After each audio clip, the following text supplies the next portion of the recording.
Olá pessoal, tudo bem? Sou o professor Enilson, professor de Filosofia e Sociologia aqui do Projeto Zeus, o Prepara Mais Enem, fazendo parte dessa equipe aí top de linha. E estou aqui para poder passar uma dica para vocês sobre a filosofia pré-socrática, muito comum na cobrança de questões do Enem e do vestibulares afora, tá? Só que aqui eu vou estar mais limitado à filosofia do Heráclito e do Parmênides, que são dois autores que causaram uma certa polêmica na história da filosofia ocidental, tá? Vocês vão entender por quê.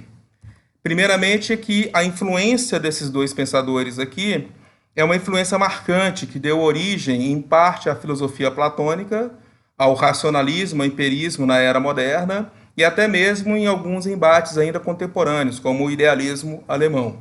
O campo de investigação deles dentro da filosofia é o que nós chamamos de epistemologia, teoria do conhecimento. O que podemos conhecer, até onde podemos conhecer as coisas e, principalmente, até onde podemos provar que aquilo que conhecemos é verdadeiro ou não. É uma visão que busca uma certa lógica, uma racionalidade sobre as investigações, em especial da natureza, que na geração deles, como pré-socráticos, eles tinham um problema central, que era justamente desvendar o mistério da origem, da essência do universo, do cosmos. E por conta disso, a filosofia deles estava dentro de um campo que chamamos de cosmologia, ou seja, logos razão, a razão do cosmos, a razão do universo. E, devido a isso também, ao tentar responder essa questão, qual a substância vital e originária do universo, da natureza, eles ficaram também conhecidos como filósofos da natureza ou como fisicistas, ou seja, físicos, porque investigavam a natureza. Qual é a origem da palavra física? Vem de physis, que significa natureza.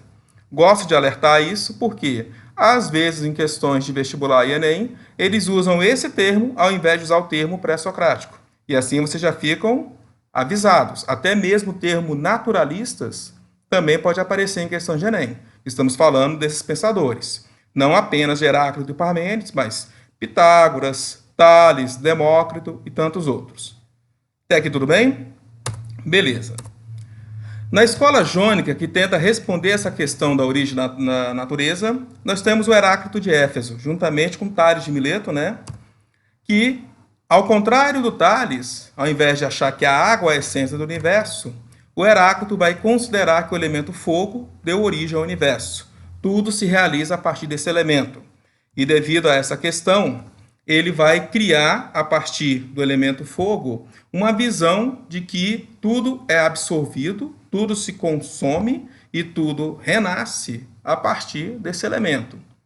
Porém, a filosofia que marcou a história dele foi o segundo ponto, onde ele vai dizer que tudo que há, tudo que existe, está em constante mudança. Tudo é um eterno devir ou eterno vir a ser. Não entramos no mesmo rio duas vezes e o sol é novo a cada dia. Se tudo está em constante mudança, movimento, isso quer dizer que, de certa forma, não podemos conhecer as coisas. Porque para conhecer alguma coisa, ela não pode deixar de ser. Quando ela deixa de ser, ela já não é igual ao que ela era antes. E aí, a ideia de se conquistar o entendimento sobre alguma coisa acaba ficando um tanto contraditório. E aí, o filósofo que vai duelar argumentativamente essa filosofia é o pai da escola eleata, o Parmênides de Eleia, da cidade de Eleia, e vai dizer, caro Heráclito, uma coisa não pode ser alterada: o nosso ser é imutável. Tudo à nossa volta pode, às vezes, se movimentar.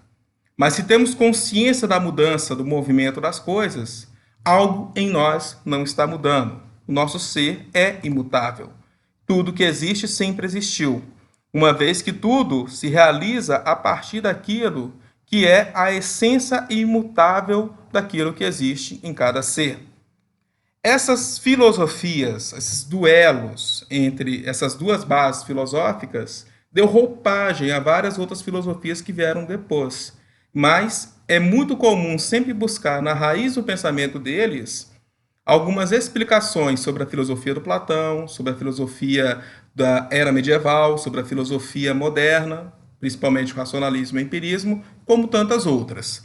Tanto que tem questões de Enem vestibular que compara a filosofia desses dois com essas correntes filosóficas que vieram depois. Mas isso daí a gente explica numa próxima aula para ficar mais lúcido para vocês, tá legal? Por enquanto, vamos tentar resolver essa questão do Enem aqui, que é bacaníssima, muito bem feita, tá? Fala dos dois pensadores, né, pré-socráticos. No texto 1 aqui, a filosofia do Heráclito. Não se pode banhar duas vezes o mesmo rio, nem substância mortal alcançar duas vezes a mesma condição. Mas pela intensidade e rapidez da mudança, dispersa e de novo reúne. Já no texto 2, da filosofia do Parmênides, são muitos os sinais de que o ser é ingênito e indestrutível, pois é compacto, inabalável e sem fim. Não foi nem será, pois é agora um todo homogêneo, uno, contínuo. Como poderia o que é perecer? Como poderia gerar-se? Uma das questões básicas da filosofia do Parmênides, que aqui no caso o autor da questão, ele indaga. Os fragmentos do pensamento pré-socrático expõem a oposição que se insere no campo das verdades do mundo sensível, investigações do pensamento sistemático, preocupações do período mitológico, discussões de base ontológica ou habilidades da retórica sofística. Bom, essa questão aqui dá para responder ela, sem você levar nenhum tipo de prejuízo, de duas formas. A primeira, que eu acho mais viável, né, é sempre o conhecimento dessas filosofias. Se estamos falando de Heráclito e Parmênides, e como alertei na aula, que estamos falando de epistemologia, teoria do conhecimento, estamos falando daquilo que podemos conhecer de forma sistemática, de forma racional, de forma não contraditória, o que te levaria, obviamente, à questão B de bola, investigações do pensamento sistemático, uma forma diferente de ressaltar aí a importância da epistemologia. Porém, você poderia talvez tentar ir por eliminação. Na letra A, verdades do mundo sensível. Quem tem um conhecimento aí um pouco maior dos filósofos vai saber que esse termo mundo sensível pertence à filosofia do Platão, que veio depois de Heráclito e Parmênides. Então não seria a letra A. Preocupações do período mitológico. Também não poderia ser, porque justamente eles estão preocupados, de certa forma, em romper parte das explicações dogmáticas dos mitos, voltado mais para uma visão racional da natureza, enquanto que a mitologia nós chamávamos suas preocupações de cosmogonia, e nós estamos falando agora do nascimento da filosofia, que tem como preocupação a cosmologia. Na letra D, discussões de base ontológica, ou seja, da filosofia do ser. Estamos investigando, principalmente aqui, apesar de ter um pouco a ver, mas investigando basicamente a questão mais voltada ao movimento, à multiplicidade, ao fluxo das coisas. Não ainda necessariamente a filosofia do ser. E habilidades da retórica sofística. Quem conhece os sofistas sabe que está na era socrática. Se está na era socrática, não está na era pré-socrática. Então, você eliminaria também e resolveria essa questão. Pessoal, essa é a base para você tentar aí tirar algumas conclusões sobre como vai ser uma questão de filosofia no Enem.